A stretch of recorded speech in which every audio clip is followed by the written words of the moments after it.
चलिए भाई मिलते हैं, मिल गए, सॉरी।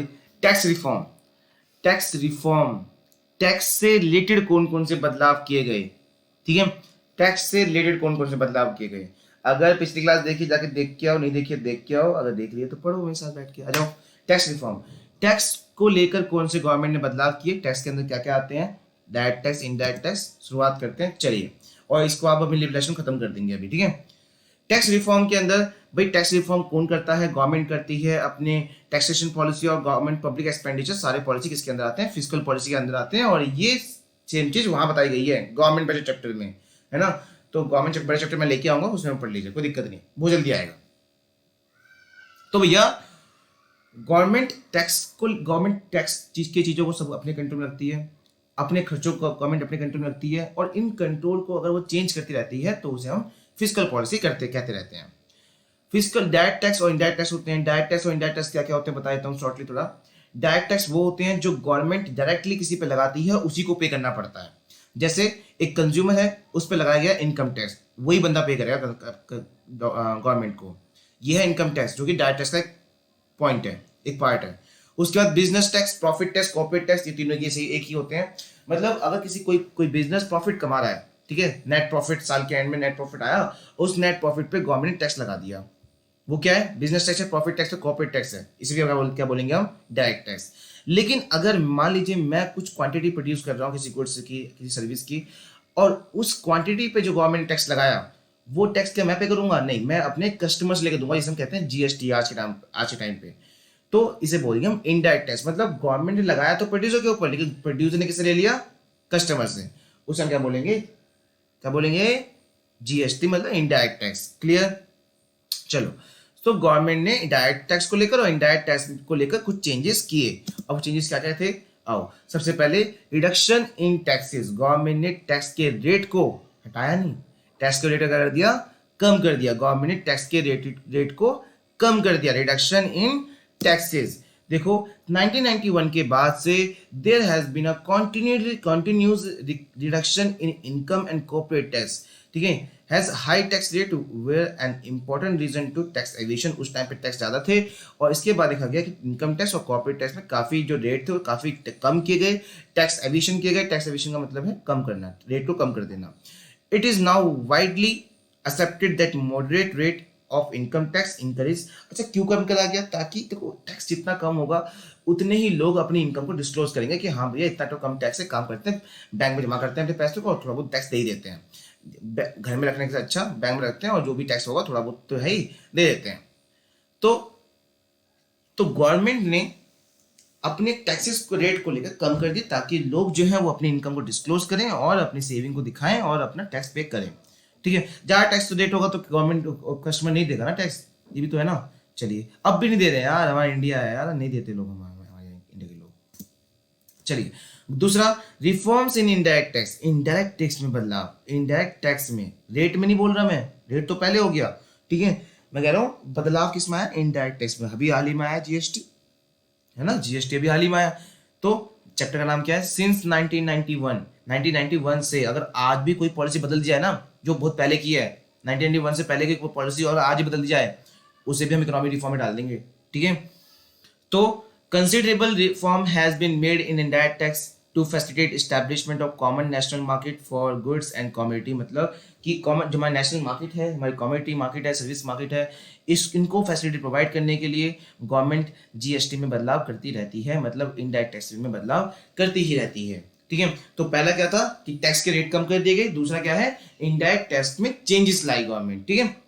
चलो, थर्ड क्या है, सिंप्लीफिकेशन ऑफ प्रोसेस। बहुत सिंपल, मतलब कि गवर्नमेंट ने सोच लिया कि यार टैक्स को कैलकुलेट करने का जो तरीका है उसे हम सिंपल कर देते हैं, क्योंकि जितना ज्यादा कॉम्प्लिकेटेड होगा उतने जो टैक्स पेयर है वो देने वाले तो रहे नहीं। तो एक काम करते हैं, इस टैक्स को कैलकुलेट करने का तरीका है काफी सिंपल कर दे, ताकि हर बंदा अब बाहर आए और अपना टैक्स पे करने में भागीदारी ले। तो गवर्नमेंट ने कहा कि सारे जो टैक्सेस के प्रोसेस हैं उसको सिंपल कर दो, ताकि हर कस्टमर उसको पे कर सके। In order to encourage better complaints on the part of tax payer, मतलब वो ये कि ज़्यादा टैक्स पेयर पे करें, तो इसकी वजह इसलिए जो टैक्स का जो सिंप्लीफिकेशन है उसे काफ़ी आसान कर दिया गया कि आप टैक्स कैलकुलेट आराम से कर सकते हो। इससे क्या होगा, टैक्स पेयर बाहर आएंगे और पार्टिसिपेट करेंगे कि हाँ चलो हम टैक्स पे करते हैं, क्योंकि बहुत काफ़ी आसान हो गया है। तो टैक्स को लेकर 3 रिफॉर्म। पहला क्या था, टैक्स के रिडक्शन, टैक्स रेट कम कर दिए गए, चाहे वो डायरेक्ट हो चाहे इनडायरेक्ट टैक्स हो। दूसरा क्या कर दिया गया, जीएसटी मतलब इनडायरेक्ट टैक्स में बदलाव किए गए, वो तो अभी भी होता रहता है। तीसरा, टैक्स को कैलकुलेट करने का तरीका काफी सिंपल कर दिया गया। ये हो गए आपके tax reform. Indian sector reform पढ़ चुके हैं, फाइनेंशियल सेक्टर रिफॉर्म पढ़ चुके हैं, हम टैक्स रिफॉर्म भी पढ़ चुके हैं। अब आते हैं fourth, foreign exchange reform. Foreign exchange मतलब बाहर की करेंसी को लेकर, ध्यान समझना, बाहर की करेंसीज को लेकर गवर्नमेंट ने क्या क्या बदलाव किए उन पॉलिसीज में। ठीक है, तो आइए समझते हैं foreign exchange reform. Foreign exchange reform के अंदर पहली पॉलिसी क्या बदली गई, डिवैल्यूएशन ऑफ रुपी। अब इसको समझाने से पहले मैं आपको एक छोटा सा एग्जांपल समझाता हूँ। ठीक है, उस एग्जांपल से आप ये टॉपिक बिल्कुल अच्छे समझ जाओगे। देखो, मान लीजिए $1 पे 70 रुपए है। कितने हैं, $1 पे 70 रुपए है। अगर यही $1 पे 75 रुपए हो जाए तो नुकसान किसको होगा, किसको होगा, रुपए को होगा ना, मतलब हमें होगा ना, हम इंडियन हैं। तो अगर वो कोई मतलब बाहर से कोई अगर फॉरेन बंदा, फॉरेनर कोई बंदा यहाँ आता है और वो ₹1 देता है किसी दुकानदार को, तो वो उस दुकानदार वाला उसको 70 रुपये सामान देगा पहले। लेकिन अगर $1 पे 75 हो जाए तो अब दुकानदार उसको 75 रुपये का सामान देगा $1 पे। तो नुकसान किसको हो रहा है, दुकानदार को हो रहा है ना, मतलब हमारी इंडियन करेंसी को नुकसान पहुंच रहा है। तो सुनिए ध्यान से, बहुत इंपॉर्टेंट बता रहा हूं, अगर रेट बढ़ रहे हैं तो हम कमजोर पड़ रहे हैं। क्लियर, कमजोरी तो पड़ रहे हैं। अगर ये रेट 70 to 75 हो रहे हैं तो इसका मतलब हमारी करेंसी की वैल्यू कमजोर पड़ रही है। क्लियर, अगर, और एक चीज ध्यान समझना, तो कमजोर पड़ने को हम क्या कहते हैं, करेंसी की वैल्यू डाउन हो जाना। लेकिन करेंसी की वैल्यू डाउन 2 तरीके से होती है, अभी बता रहा हूं, वैसे तो एक तरीके से होती है अभी तो फिलहाल तो, लेकिन 2 तरीके से है। कैसे, अगर ये मार्केट की वजह से कम हुआ हो, मान लीजिए 70 से 75 का होने का मतलब क्या है, हमारी जो वैल्यू है वो कमजोर पड़ रही है। अगर ये रेट बढ़ रहे हैं और कमजोर हो रही है हमारी करेंसी, और ये हो रही है मार्केट की वजह से, मार्केट फोर्स की वजह से, मार्केट फोर्स से मतलब डिमांड एंड सप्लाई।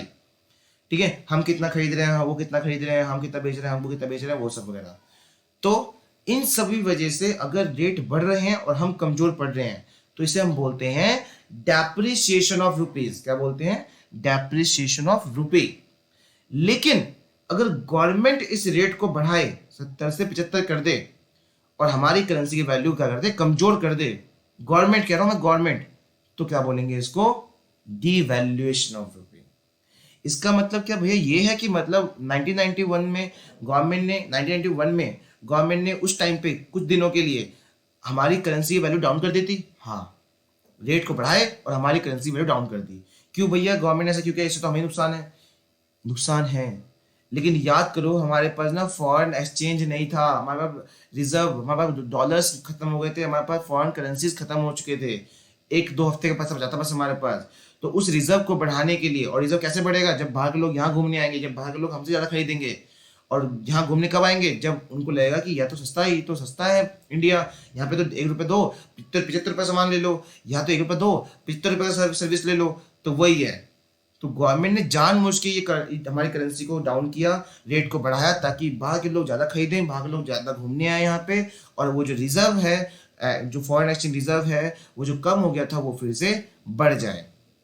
कुछ दिन तक कर रखा था गवर्नमेंट ने, लेकिन आज गवर्नमेंट नहीं कर पाती है, क्योंकि आज वो चीज़ें किसके अंडर में आती हैं भाई, ये तो सिंपल वही है, devaluation refers to reduction in the value of domestic currency. Domestic currency की वैल्यू कम कर देना, कौन करेगा, बाय द गवर्नमेंट के द्वारा, to overcome balance of payment crisis. क्यों, क्योंकि जो बैलेंस ऑफ पेमेंट में क्राइसिस हो रहे थे, मतलब जो डेफिसिट हो रहा था, लॉस हो रहा था, उस लॉस को फेस करने के लिए, क्योंकि लॉस फेस तभी होगा जब सामान ज्यादा बिकेगा, जब सामान ज्यादा कब बिकेगा, जब सामान सस्ता होगा। तो इन फॉरेन करेंसी के हिसाब से हमारा सामान सस्ता हो गया था, क्योंकि उनको पहले 70 रुपये सामान लेने का $1 देना पड़ रहा था, अब उनको $1 देना पड़ रहा है 75 रुपये सामान के लिए, है ना। तो फायदा तो उनको ही तो है। तो पेमेंट ऑफ क्राइसिस में जो नुकसान हो रहा था हमें, payment of balance of payment में, वो नुकसान को हम फेस करने के लिए गवर्नमेंट ने ये सब किया। The rupee was devalued against foreign currency. हमारी करेंसी की जो वैल्यू थी उसे डिवैल्यू कर दी, घटा दी फॉरेन करेंसी के हिसाब से। दिस लीड, इसकी वजह से क्या हुआ कि increase in the flow of foreign exchange का फ्लो बढ़ गया।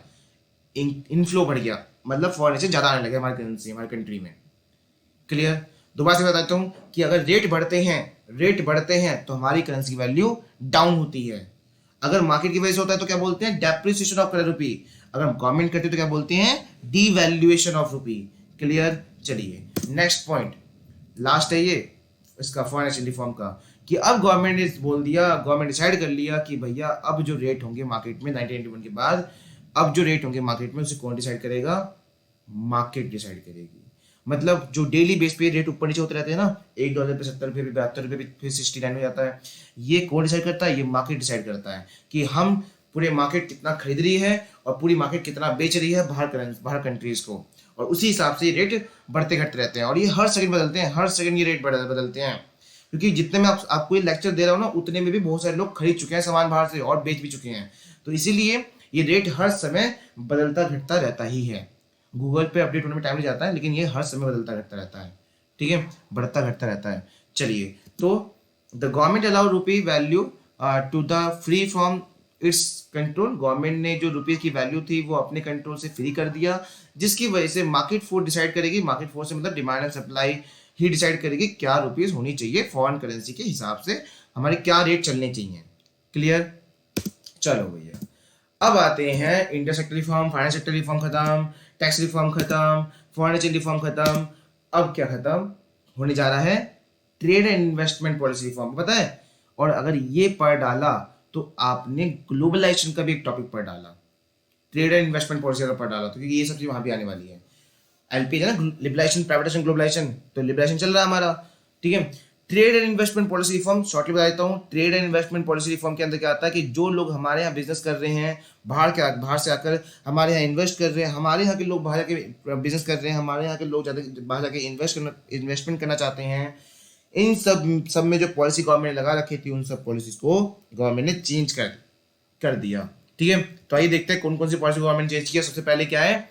Removal of quantitative restriction on import and export. मतलब कि आपको याद होगा फॉरेन ट्रेड में, जब हमने फॉरेन ट्रेड चैप्टर पढ़ा था 1950-1990 के बीच में, उसमें गवर्नमेंट ने ना कोटा पॉलिसी लगा दी थी।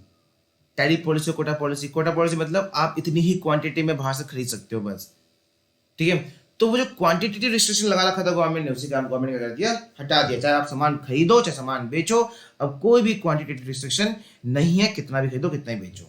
ठीक है, तो removal of quantitative restriction on import and export, सामान खरीदने में और बेचने में जो भी क्वांटिटेटिव रिस्ट्रिक्शन लगा रखा था गवर्नमेंट ने जो है हटा दिया।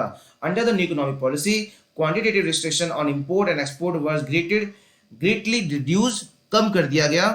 For example, quantitative restriction on import of manufactured consumer goods and agriculture produced product were fully removed from अप्रैल 2001। ठीक है, सिंस 1991 पढ़ रहे हैं चैप्टर, देखो 2001 में बदलाव आ रहा है। तो क्वांटिटी रिस्ट्रिक्शन हटा दिया गया इंपोर्ट पे। कौन सी गुड्स पे? इंपोर्ट पे manufacture consumer goods. Manufacture consumer goods क्या होते हैं? ऐसे गुड्स जो कंज्यूमर खरीदता है अपने लिए, अपने सेटिस्फेक्शन के लिए, जैसे मोबाइल हो गया, लैपटॉप हो गया, ये सब मैन्युफैक्चर गुड्स है ना, जो बाहर से आ रहे हैं। ठीक है, तो बाहर से अगर ये कंज्यूमर गुड्स आ रहे हैं, मैन्युफैक्चर कंज्यूमर गुड्स, तो इन पे अब फुल्ली रिस्ट्रिक्शन हटा दिया गया। एग्रीकल्चर कोई प्रोडक्ट बाहर से आ रहा है तो उस पर भी फुल्ली रिस्ट्रिक्शन हटा दिया गया। जो क्वांटिटी रिस्ट्रिक्शन लगा रखा था उसे हटा दिया गया पूरी तरह से। ठीक है, ताकि क्यों भाई? ताकि हमारी इकोनॉमी वर्ल्ड की इकोनॉमी से अच्छे तरह से कनेक्ट हो सके, है ना। इसे तो कहते हैं globalisation. Removal of export duty, मतलब जब हम सामान बाहर बेच रहे हैं, तो बेचते वक्त जो टैक्स लगा रखा है हमारी गवर्नमेंट ने, भाई देखो, अगर मैं कोई चीज 10,000 का बेच रहा हूँ सामान बाहर, और गवर्नमेंट ने उस पर लगा दिया 5,000 का अलग से टैक्स, क्या है वो? एक्सपोर्ट ड्यूटी है। तो प्रोडक्ट कितने का हो जाएगा बाहर वाले कस्टमर के लिए? 15,000 का हो जाएगा ना। तो वो इतना नहीं खरीदेगा। लेकिन अगर वो गवर्नमेंट वो टैक्स हटा ही दे तो कितने का हो जाएगा वो? 10,000 रुपये का, है ना। तो वो बंदा ज्यादा खरीदेगा। इससे क्या होगा? हमारी मार्केट बढ़ेगी, क्योंकि ज्यादा प्रोडक्शन होगी और फॉरेन एक्सचेंज भी आएंगे, बाहर से करेंसी भी आएगी अच्छी खासी। तो वही है, गवर्नमेंट ने जो एक्सपोर्ट ड्यूटी है उसे रिमूव कर दिया, हटा दिया, ताकि बाहर इंटरनेशनल मार्केट में इंडियन गुड्स की पोजीशन बढ़ जाए। ऑब्वियसली बात है, जब ज़्यादा बिकेगा तो हमारे प्रोडक्ट गुड्स की पोजीशन बढ़ेगी ना इंटरनेशनल मार्केट में। तो इंटरनेशनल मार्केट में हमारा पोजीशन बढ़े, इसलिए गवर्नमेंट ने एक्सपोर्ट ड्यूटी को रिमूव कर दिया, हटा दिया। क्लियर? चलिए, थर्ड क्या है? Reduction in import duty. Import duty मतलब सामान खरीदते वक्त जो टैक्स लगा रखा है, सामान खरीदते वक्त जो टैक्स लगा रखा है। अब गवर्नमेंट ने उस टैक्स को क्या कर दिया, हटाया? नहीं नहीं नहीं नहीं नहीं, क्या करा? कम कर दिया, उस टैक्स के रेट को कम कर दिया। Import duties were reduce to improve the position of domestic goods in the foreign market. क्यों भैया, ऐसा क्यों किया गया? ये लिखा हुआ है नीचे, देखो सिंपल सी बात है, अगर इम्पोर्ट ड्यूटी हटा दी जाए तो हमारे यहाँ कस्टमर हमारे देश से गुड्स नहीं खरीदेगा, फिर बाहर से खरीदेगा, क्योंकि मोस्टली चीज़ें बाहर सस्ती होती हैं, क्योंकि वहाँ कंपटीशन ज़्यादा है, हमारी प्रोडक्शन अच्छी होती है इसलिए। तो भैया हमारे यहाँ के जो कस्टमर बाहर से खरीदेंगे, इम्पोर्ट ज़्यादा करेंगे, तो ऑब्वियस सी बात है हमारे यहाँ के जो डोमेस्टिक गुड्स हैं, जो डोमेस्टिक इंडस्ट्री में बर्बाद हो जाएंगी।